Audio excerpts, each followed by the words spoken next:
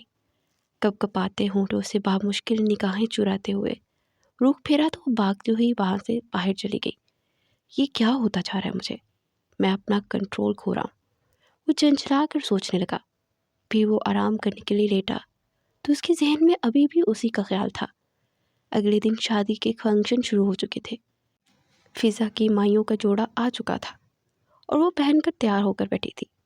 وہ اندر آیا اور اس کا ماتھا چومتے اس کے پاس بیٹھ گیا۔ میری گڑیا جلد ہی پیا کو بھا جائے گی، ویسے آپ کچھ کہنا چاہیں گی کہ آپ یہاں سے جا رہی ہیں؟ وہ اپنے ہاتھ کا مائک بناتے ہوئے شرارتی انداز میں بولا تو وہ کھلکھلا کر ہنس پڑی۔ جی بالکل، میں یہاں سے جا رہی ہوں، میں اس بات پر بہت زیادہ خوش ہوں کیونکہ انتہائی بورنگ اور اریٹیٹنگ ہے گھر یہ میرے لیے، اور ہر ایک انسان اپنی اپنی دنیا میں مگن ہے اور میری تو کوئی سنتا ہی نہیں تھا۔ یہاں اب میں وہاں جا کر اپنے شوہر کو سناؤں گی، کوئی تو ہوگا جو میری سنے گا، بس یہ سوچ کر میں خوش ہوں اپنا گلا کھنکارتے ہوئے چہک کر بولی، تو اس بار وہ کہکا لگا کر ہنس پڑا۔ بھیا ایک بات کہوں، امی بہت زیادتی کرتی ہیں اس کے ساتھ، پلیز، وہ چھوٹی ہے مجھ سے، کیا اگر میں اس کی جگہ غلطی کرتی تو آپ لوگ معاف نہ کرتے؟ پلیز اسے معاف کر دیجیے، بہت بدل چکی ہے وہ، امی اس کو جو مرضی کہیں، اس کو پتہ نہیں کیا کیا کہتی ہیں، یہاں تک اس کو بد کردار اور نہ جانے کیا کیا، مگر وہ کبھی پلٹ کر جواب نہیں دیتی۔ نہ جانے اس کے اندر اتنا صبر کہاں سے آ گیا، یہاں پھر وہ بے حس ہو گئی ہے تب سے جب وہ اریسٹ ہوئی تھی۔ اس کے بعد سے تو وہ رونا بھی بھول گئی تھی۔ فضا بولتی جا رہی تھی، واٹ، اریسٹ؟ لیکن کیوں اور کب؟ وہ بے چین سا ہو کر بولا، ہاں بھیا، اس نے اپنے کالج کے پروفیسر کے خلاف لڑکیوں کو ہراس کرنے کی FIR درج کروائی تھی، اور وہ کسی سیاستدان کا آدمی تھا۔ انہوں نے انتشار پھیلانے کا جرم عائد کر دیا۔ تقریباً 3 دن وہاں رہی تھی، اور لیڈی پولیس نے اسے بہت ٹارچر کیا تھا۔ پھر وہ وہاں سے چھوٹ گئی، مگر کسی میڈیکل کالج میں پھر ایڈمیشن نہیں ملا، لیکن پھر اس نے نرس بننے کا فیصلہ کیا۔ فضا بولتی جا رہی تھی اور دماغ سن رہا تھا۔ پھر وہ ایک جھٹکے سے اٹھ کر وہاں سے علما کے روم میں آ گیا۔ وہ میرر کے سامنے کھڑی اپنی میکسی کے ٹسل باندھ رہی تھی۔ وہ اس کے قریب گیا تو اس کے بڑھنا کندھے پر نظر آتے متم سے نشان کو دیکھ اس کی آنکھوں میں لہو اتر آیا تھا۔ وہ اس کا ٹسل باندھنے لگا، پھر اس کی گردن سے بال پیچھے ہٹاتے ہوئے اپنے سلگتے لب اس کے کندھے پر رکھ دیے۔ وہ تڑپ کر مڑی تو اسے باہوں میں پڑے اس کے چہرے کے ہر نقش پہ اپنے لب کی مہر رکھتا گیا۔ وہ اس کی شرٹ کو مٹھیوں میں جکڑے کانپ رہی تھی۔ جس نے تمہارے ساتھ یہ سب کیا نا، اسے میں چھوڑوں گا نہیں، وہ غرا کر بولا، اور پھر اسے سینے میں بھیج دیا تو وہ تڑپ تڑپ کر روتی۔ اس کے سر کو تھپتھپاتے ہوئے اسے اپنے ہزار میں لیا تھا، مگر اس نے چپ کروانے کی بالکل بھی کوشش نہیں کی۔ وہ خود چاہتا تھا کہ وہ اپنا غبار اچھی طرح نکالے، کیونکہ اندر ہی اندر اسے کھا چکا تھا۔ پھر جب اس کا دل ہلکا ہوا تو آہستہ سے اس سے دور ہوئی۔ جس پروفیسر نے یہ سب کیا تھا اس کے بارے میں مجھے بتا سکتی ہو؟ اس کے رخسار کو نرمی سے چھو کر بولا، نہیں، آپ اس معاملے میں مت پڑیے، میں اس کو بھول چکی ہوں، دوبارہ سے ان واقعات کو یاد نہیں کرنا چاہتی۔ یہ پاکستان ہے، یہاں پر انصاف فراہم نہیں کیا جاتا، یہاں پر وہی کچھ ہوتا ہے جو ہمارے حکمران اور سیاستدان کرنا چاہتے ہیں، ہمیں غلام ہونا ہے، ہم کچھ بھی نہیں کر سکتے۔ پلیز آپ اس سب میں پڑھ کر اپنا کریئر مت خراب کیجیے گا۔ وہ بے چینی سے بولی، تم فکر مت کرو، مجھے ایسے سیاستدان سے اچھی طرح نپٹنا آتا ہے، ان کی سیاست ہی ختم کر دوں گا میں، اور اس پولیس والے کا تو میں نہیں چھوڑوں گا جس نے تمہیں اریسٹ کروایا تھا، اور وہ سب کے سب جنہوں نے تمہارے اوپر ہاتھ اٹھایا، ان کسی کو میں نہیں چھوڑوں گا۔ وہ سرد لہجے میں بولا تو سرد رنگت سے اسے دیکھنے لگی۔ وہ موبائل پر ایک نمبر ملاتا باہر نکلا تو تھرپ کر اس کی طرف بڑھی اور اس کا بازو تھام کر اس کا رخ اپنی طرف کیا۔ پلیز آپ یہ سب مت کیجیے گا، میں آپ کو کسی مصیبت میں نہیں دیکھ سکتی، وہ سب لوگ بہت خطرناک ہیں، سب ختم کر دیں گے، وہ ہماری فیملی کو بھی نقصان ہو سکتا ہے۔ وہ تڑپ کر بولی اور پھر چہرہ ہاتھوں میں چھپائے رونے لگی۔ وہ لب بھینچ کر رہ گیا، اوکے ریلیکس ہو جاؤ، میں کچھ نہیں کروں گا۔ وہ اس کا چہرہ تھوڑی سے پکڑے اونچا کرتا ہوا بولا، پھر وہ اپنے سلگتے لب پوری شدت سے اس کے ماتھے پر رکھتا۔ وہ اس کی بولا، اس کی دھڑکن بڑھ گئی۔ وہ اس کے کمرے سے نکل کر باہر آ گیا اور کچھ ہی دیر میں وہ ہوٹل کے لیے نکل چکے تھے۔ وہ میکسی کے ساتھ گولڈن کلر کا حجاب کیے اس کے دل میں اتر رہی تھی۔ پھر وہ فضا کے پاس بیٹھی تو فضا نے اپنے مائیوں کی ٹوکری سے چوڑیاں نکال کر اس کی کہلائیوں میں پہنانے لگی تو خدیجہ بیگم نے چھپٹنے سے انداز میں وہ چوڑیاں کھینچ لی۔ یہ اس کے لیے نہیں ہے، یہ میری رخسانہ کے لیے ہے، وہ اپنی بھانجی کا نام لیتے ہوئے بولی، اور پھر اسے آوازیں دے کر رخسانہ کو بلایا اور بڑی محبت سے اسے چوڑیاں پہنانے لگی۔ وہ شرماتی رجاتی سی ارحم کی جانب دیکھ رہی تھی۔ علما کا چہرہ پھیکا سا پڑ گیا۔